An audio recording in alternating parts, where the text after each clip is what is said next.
Hello and welcome to the EPRI Current. I'm your host today, Samantha Gilman, and I have a rock star panel here with me today to discuss battery energy storage safety and some of these headlines we've been hearing about in the news about current deployments of energy storage and safety concerns, yet also how the industry is continuing to get safer. So before further ado, let's introduce our guests. First off, I'd like to introduce Stephanie Shaw. She's a technical executive in environmental aspects of energy storage here at EPRI. Next, we have Lakshmi Srinivasan, who is a principal team lead in our energy storage team here at EPRI. And then from Southern Company, we have Kieran Claffey. He is the energy storage subject matter expert. Thank you to the three of you for joining me today. And why don't we let you introduce yourself to our listeners? First, Stephanie, why don't you let our listeners what you do more specifically here at EPRI? So as mentioned, I'm an environmental scientist, and I've had the pleasure of working on a number of different energy technologies throughout my career. My first undergraduate job was testing a sorbent catalyst for coal-fired power plant emissions, which led me to graduate school and a bunch of other jobs, and then back to EPRI and the impacts of electric utility and energy technologies. So really excited to bring a range of expertise in different environmental media back here. Great. And Lakshmi, what about you on the EPRI team? So I started my career working on energy storage as a way to bring more renewables on the grid and help the energy transition, and ended up focusing on safety and technology commercialization and took that to a variety of different technologies. And now at EPRI, I get to work across the whole industry on technology and safety. Wonderful. And Kieran, what about you? What's your role at Southern Company as the subject matter expert on energy storage? What's that entail?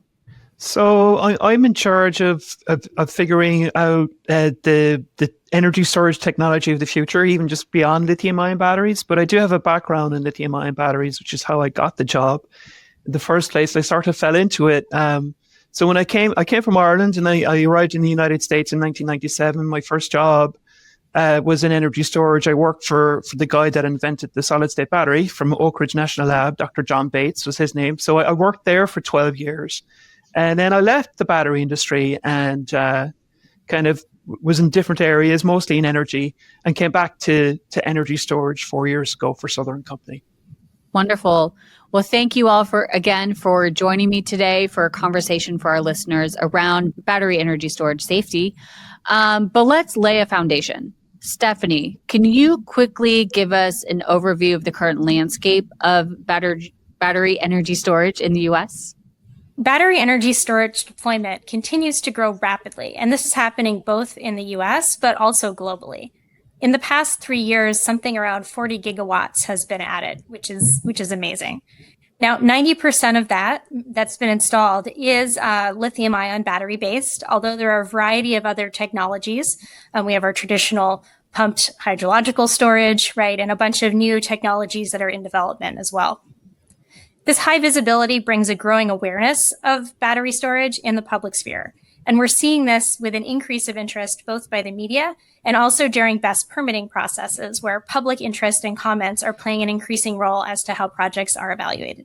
Speaking of the media showing some attention to this topic, we've seen in the news lately many stories about the safety of battery energy storage. Lakshmi, let me ask the blunt question. Is it safe? Energy storage has been operated safely and will continue to be. We have batteries and technologies all around us in our laptops, in our cell phones, and we're comfortable with them. So like any technology, energy storage for grid scale batteries, carries some risk, and there's still risk reduction to be done. Our work at EPRI has pushed some of that research forward. We've done a lot of work on root cause analysis for battery failures, for improving designs, for doing risk assessments. And some of our research has shown that the failure rate of batteries at the grid scale level has dropped significantly, 97% in the last few years. And that's down to improvements in the design and codes and standards and operational learnings. And so, we're continuing to reduce the frequency and the risk of these failures while also learning to improve the design and how to respond to these incidents so the impact is minimized. Interesting. So over to you, Kieran, working for a company who deploys energy storage systems. How has Southern Company been utilizing this research that Lakshmi is referring to and working alongside EPRI?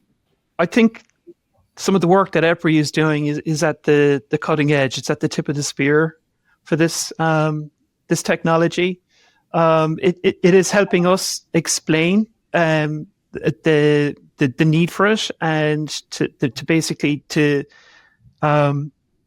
mitigate the fears that are out there. Lakshmi made the point there that about operating safely. So when I get asked, are they safe? I make the comparison to cars. Like driving a car at 120 miles per hour down the road is not safe. But it depends on what you do with it, So what EPRI is helping us do is they're helping us to not drive that car at 120 miles per hour. They're helping us to drive it at, a good 60 miles per hour at the speed limit. Great analogy. I like that. And speaking of these news stories, we've seen quite a bit, particularly around the Moss Landing facility in California. Stephanie, what can you tell our listeners about how this may impact this industry going forward? Any failure of a piece of infrastructure like this is going to get a lot of scrutiny to try to understand what the process was, what happened. A root cause analysis will occur. And then the insights from that analysis will be brought across the industry to help inform designs of battery storage systems. It may inform response strategies for any emergencies that may occur, no matter how low the likelihood of that happening is. And they're used as the basis of future research to make all of these strategies both safer and more robust moving forward. And speaking of a particular incident, it's my understanding that EPRI keeps a record of all of these sort of incidents that happen. Can you tell us a bit about that resource that EPRI is collecting and maintaining? So EPRI creates a stationary storage failure incident database. Lakshmi actually maintains that, so I think you would probably want to go to her for a longer answer. Excellent. Lakshmi, tell us about this database. Yeah, so this database was begun in 2021, and it's entirely public. So Storage Wiki or EPRI Failure Database will lead you to that. And we gather information from news and public media sources on battery failure incidents and capture not just that it happened, but a lot of other information around that incident to help understand and then improve in future designs and responses, as Stephanie said. So we capture things like what was the design, what was the chemistry of the technology involved, what was the description of the event, what was the kind of civic impact, what was the environmental impact. So we're gathering all this, and then we use that to not only inform the industry about these events, but also kind of understand what are insights that we can take from the sort of aggregate view of looking at all these incidents in context for the deployment in the industry and also for the incidents themselves. And so we recently published a paper last year on looking at root causes for these events, and we're working on new research to understand if we can provide more statistical assessment of the impacts of failure. So these are all intended to understand, why and how these events happen and how we can prevent them in the future. So it's really kind of gathering the information as the first step to understanding how to prevent failures. So taking it one step farther, what is some of the recommendations that people can do today to improve safety? Yeah, so safety is a kind of multi-layered approach, right? There's a lot of things you can do starting at the kind of cell level all the way up to the system through all phases of a project. One of the key insights that we pulled out from our recent research is the importance of the commissioning phase of a project. So that's really where all the different parts of a battery, all the different manufacturing kind of entities come together to build a product on the site and install it. And that's a phase where bringing more quality control and rigor and kind of testing and awareness of safety during that process can really eliminate failures, as we've seen. So a lot of the failures that we record in our database happened within the commissioning or first couple of years of a project. So really, making sure that the connections, the integration, the testing is all done with quality and rigor is really, I think, a key place to focus for especially new projects going into the ground. That's interesting. Can I make a point there? So during COVID, I read the entire event database because it was there and I could learn from it. And what I did learn from it was a lot of these incidents were occurring during commissioning. So it's great that that you've connected the dots for us on that. So that actually helped us then with our commissioning process. So we changed our commissioning process based off of that. And we implemented a thing called a pre-startup safety review. And basically what that is anything that's been given credit in a hazard mitigation analysis or a failure modes and effects analysis, it gets physically tested and has witness testing on site. So that's an extra commissioning test that we do at Southern Company based off of the knowledge that we gain from looking at all the events that were occurring. It seems now, looking back in hindsight, it seems like, oh, that's a simple thing. But I think that's definitely helping us. And I'm telling other utilities that's our recommended practice. And that's what we have been doing for our fossil fuel plants. So we're taking a utility process and we're making it relevant to lithium-ion BESS. So to continue that conversation, what else can be done to avoid or eliminate fire risk?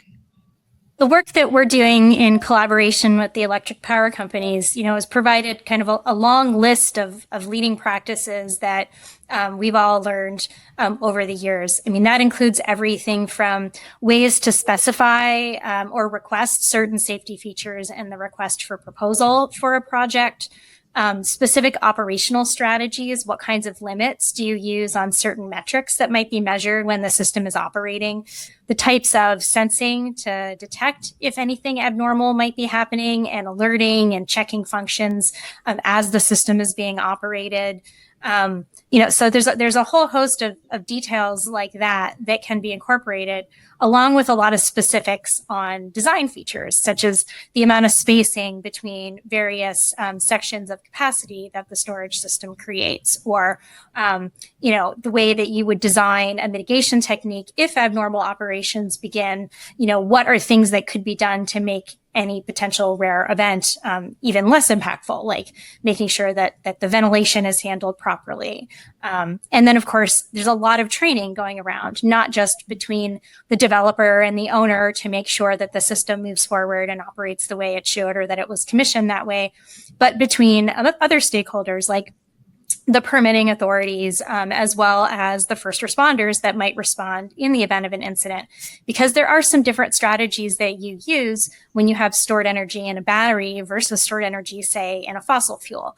And those strategies are actually pretty well developed at this point and tested.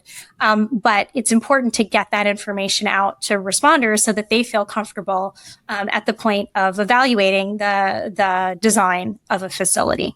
And so a lot what you have all talked about so far is sharing these best practices and sharing what, Southern Company has learned with other electric utilities out there.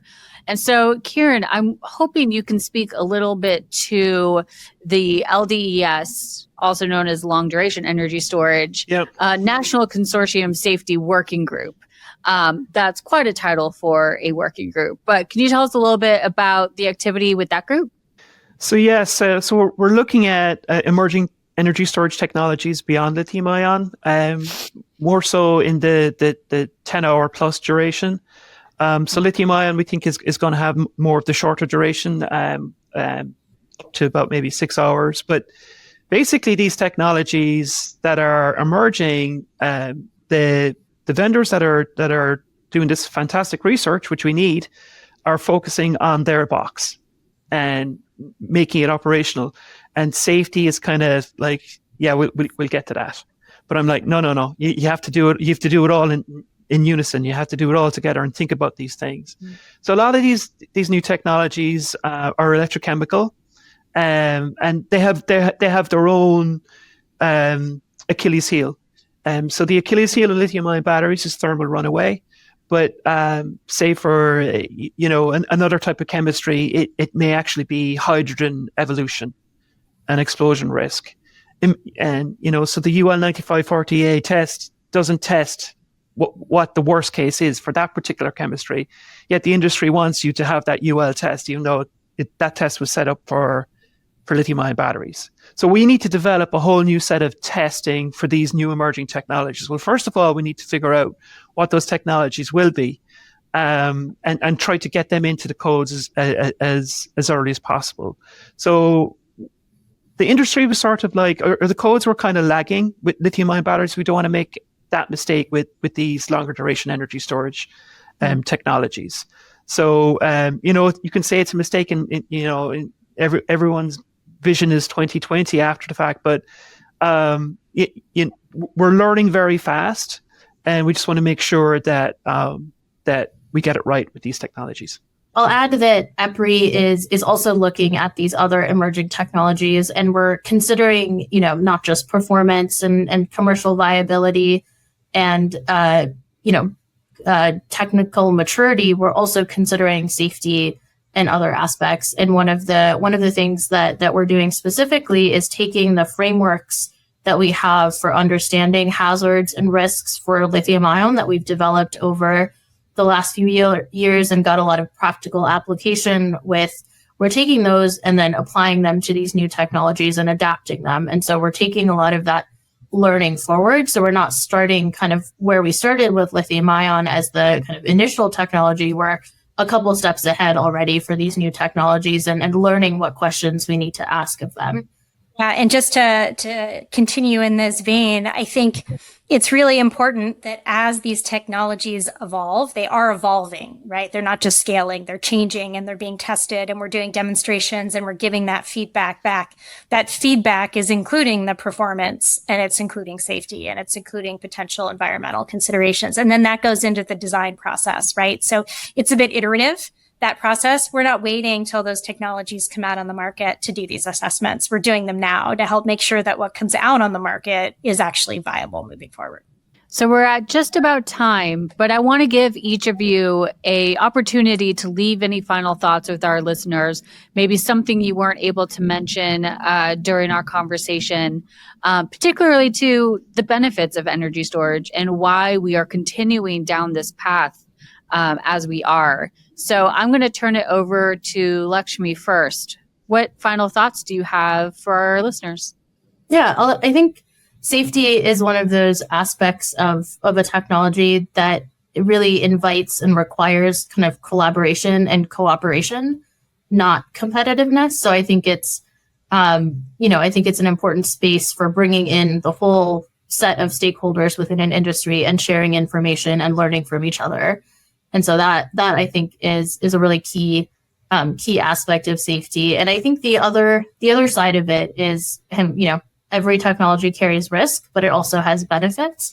And so to your question about benefits, I think there's a need to better communicate and understand what benefits storage can bring to communities, so that the neighborhoods and places that are being chosen to site these technologies, what are the tangible benefits that they get from hosting that technology? I think that really needs to be, better understood and communicated so that the risks are balanced appropriately with the benefit to society and to those communities. Stephanie, what about you? One thing I want people to understand is that even as the potential risks from these storage devices have been dropping rapidly, EPRI, the electric power companies, people in the space are doing more and more to try to prepare for a potential failure, even though that risk is dropping. And that's because we're taking a precautionary approach, right? We're trying to look at all of the potential leading practices that can continue to make everybody involved safe and still provide those benefits of storage. And Kieran, any final thoughts for our listeners? Yes, yeah. So from the utility perspective, like we're deploying a lot of solar because it's the cheapest generation for the model load. But solar is not reliable on its own, so we need batteries to make it reliable. But we're deploying it because it makes economic sense. So that's the first thing. That's the first benefit for society, is going to be cheaper electricity for you. But we also have net zero goals for 2050. So energy storage helps us with that.